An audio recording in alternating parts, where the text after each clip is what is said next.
pag-usapan natin tong public comment ni Yugog against sa nanay ni Rene Baterbonia na si Nanay Rovelyn Baterbonia. I assume na siya po ang pinapatungkulan dahil si Nanay Rovelyn po ang nag-imbita sa kanya. Yugog, masakit itong comment mo sa totoosin lang. Ito po yung standpoint ko bilang isa din po ako sa gumagawa ng sensible contents. But I don't know kung sensible din ba yung contents na ginagawa mo. It's up to you how you comprehend your content.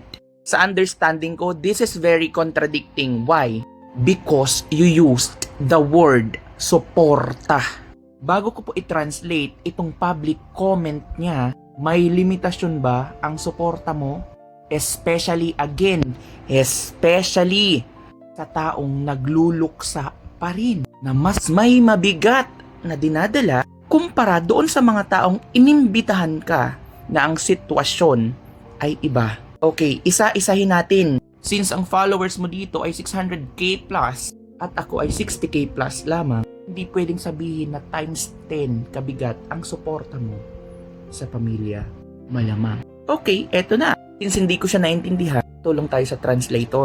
Eto po yung sabi niya. Kung may mag-iimbita sa akin sa susunod, ayusin nyo ang pag-asikaso. Paano ba yung tono mo? Kung may mag-iimbita sa akin sa susunod, ayusin nyo ang pag-asikaso. Yung may tamang accommodation. Para may exclamation. Yung may tamang accommodation. Babasahin ko na lang to sa mas magaan na pagbasa. Guys, wala akong talent fee ha. Siguro nagigets mo na kung bakit napamali ka sa paggamit ng suporta. Napaka-contradicting dito pa lang sa umpisa.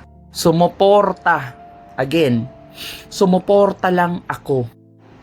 Pag-aralan mo ba ang suporta? Ang salitang suporta? Kahit piso ay wala akong hiningi sa kanila. Ang biyahe namin mula Palawan hanggang Talakugon ay hindi madali. Ang pagbiyahe mo ay parte lamang ng iyong suporta. But that doesn't conclude the fact na suportado mo talaga ang sitwasyon nila. Napakalayo talaga. Part of your support. Pero ganoon lang ang naging resulta. So naputol na talaga. Justifiable sana to kung sinadya ang pag-snub sa'yo. Pero alam mo ba ang sinabi ni Nanay Rovelyn during interview? Pero okay lang din. Talaga ba? Okay lang talaga ha? So dapat after nito is nag-end ka na. Goods pa rin tayo. Laging sumusuporta pa rin tayo. Pero ano to? Pero sa susunod, kung may mag-iimbita sa akin, 200k na ang talent fee ko. You don't support. Unahan explain ko. Maghihigpit or mag-istrikto na ako para hindi tayo basta-basta lokohin o tratuhin ng ganun lang ng iba. Salamat po. Pero suporta pa rin tayo. Limited support, support with condition. Paano mo maika-categorize ang support mo sa pamilya? Because you are supporting your investment. Ganon yun, sir. Ang paggamit mo ng suporta is a no-no. Pat hindi mo na ginamit dito ang suporta kasi the entirety of your public comment wrongs it all. Dagdag mo pa to. So, suporta pa rin tayo. Pero, hindi na ako basta-basta tatanggap ng imbitasyon kung hindi maayos ang lahat. Don't support the family. It's contradicting. Yun lang ang gusto ko. Ay demand ka, pero hindi ka proactive. Hindi mo in-anticipate na possible na magkaroon ng mga inconveniences sa sitwasyon. Tapos naputol na yung support mo doon. Eh di sana hindi ka na nagsabing support pa rin tayo. Kasi ang dami mong kondisyones. Ikaw pala dapat ang i-please. Tama mali. Sanay naman ako sa mahirap or pinobre. Pero dapat ay harapin natin ang tao bilang tao. Dapat nandoon ang ating pag-asikaso. Ang tanong, lahat ba ng tao na nandun, ganon din ba ang trato? Gaya ng trato na feeling mo iba sa'yo? Tapos may parespeto pa.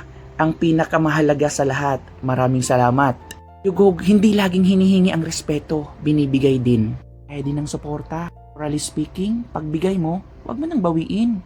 Support, mag-base din po tayo sa digital experts. Yugog, sabi dito, unahin ang empatya kaysa sa egocentrismo or empathy over ego. Ang mali, ewan ko lang kung tatanggapin mo, pero ang pag-post sa social media para magreklamo na hindi naasikaso o walang respeto ay pagpapakita ng kawalan ng pakiramdam sa pinagdaraanan ng pamilya. Standard yan, ewan ko kung paano mo ito i-absorb. Pinalalabas nito na mas mahalaga ang kanyang presensya at talent kampi kaysa sa bigat ng emosyon ng nagluluksa. Again, iba po ang sitwasyon na ito sa sitwasyon ng mga nag-iimbita sa'yo. Sobrang pagsisisi at paghingi ng sorry ang ibinigay sa'yo ng nanay ng yumao. Digital standards. Ang moral na dapat gawin. Intindihin na ang isang magulang na nawala ng anak at nagpapatakbo ng okasyon ay may napakabigat na dinadalang pasanin. Dapat lawakan ng unawa na ang hindi pagpansin ay hindi sinasadya, kundi dala ng pagiging abala at pagod, emotional fatigue, emotional stress. May physical stress ba? Baka sa'yo. Gamitin ang pribadong komunikasyon, private message o PM. Kung mali mo daw, ang paggawa ng public post o parinig ay nag-iimbita ng pambabatikos or bashers at nagdadagdag ng ingay o drama sa pamilyang may mabigat na kinakaharap. Dapat na ginawa mo, tama ang sinabi ko kasi nakipagdiskusyon ako dito. Sabi niya, tama ang iyong sinabi. Mas angkop na nagpadala na lamang ng pribadong mensahe or PM, halimbawa, Nanay Robilin. Sumunod po ako dyan para sumuporta. Nakita ko pong napakaraming tao at busy kayo. Kaya hindi na po ako nang abala pa at umalis na rin po kami ng maaga.